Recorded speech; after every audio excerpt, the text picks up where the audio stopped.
Je suis très touché et sacrément ému et touché de voir cette expo parce que ça s'est fait, il n'y avait rien de prévu. C'est-à-dire que l'année dernière, on s'est rencontrés, on s'est dit on fait des photos. Voilà, en voici quelques-unes. Ensuite, cette information, et tiens, ici on faisait une expo.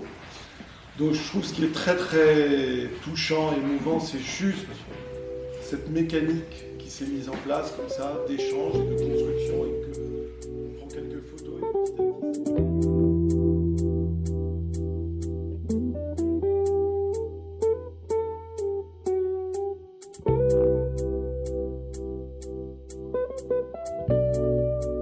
Avant, j'avais un autre métier.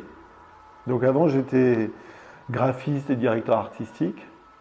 Et entre autres, j'ai pas mal été directeur artistique dans l'univers de la presse, et de la presse féminine ou de la presse de mode. Donc évidemment, on voit énormément de photographes ou de photos, tout simplement. Et puis au bout d'un moment, il y avait un ras-le-bol. Donc l'envie d'essayer de changer et de devenir un photographe.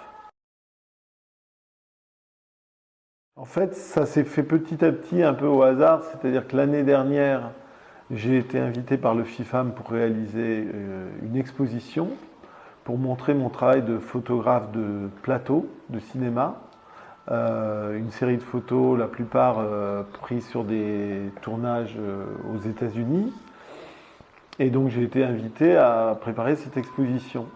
Et de fil en aiguille, j'ai proposé au FIFAM de rester, puisque je voulais être là la durée de l'exposition, donc la durée du festival, de rester et de faire des photos des invités, mais là, cette fois-ci, des photos type studio.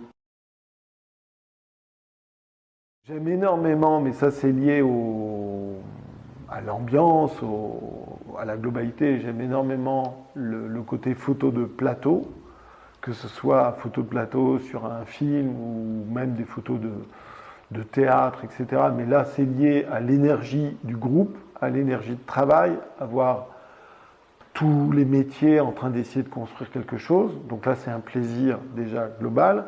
Ensuite, il y a un plaisir esthétique, car photo de plateau, que ce soit en studio ou sur des lieux, on a une mise en place, on a un décor, on a des comédiens, donc on a des actions, on a des histoires. On a un chef-op qui règle des lumières, on a un metteur en scène qui parle avec les comédiens, on a un comédien qui se concentre, d'autres qui papotent. Donc vous avez des histoires et tout de suite vous avez des photos à faire. Un bon souvenir, c'est la première photo commanditée, la première commande, où on m'a demandé rapidement de faire la photographie d'une comédienne, mais très rapidement, sans matériel ni rien, qui était égérie d'un parfum. Et c'est un bon souvenir parce que ça a bien fonctionné.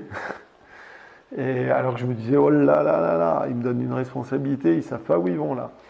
Et ça a bien fonctionné parce que c'était une comédienne, et au lieu de lui dire comporte-toi comme pour une photo de mode, je sais pas, bouge pas, etc., je lui ai dit fais une improvisation, est-ce que vous pouvez me faire une improvisation? Est-ce que vous pouvez jouer en imaginant qu'on a une caméra? Et là, ça a fonctionné, c'est-à-dire que j'ai eu une comédienne qui s'est mise à jouer, à me donner des émotions, comme si je filmais, comme si elle faisait une petite scène, et moi je faisais mes photos. Je serais ravi.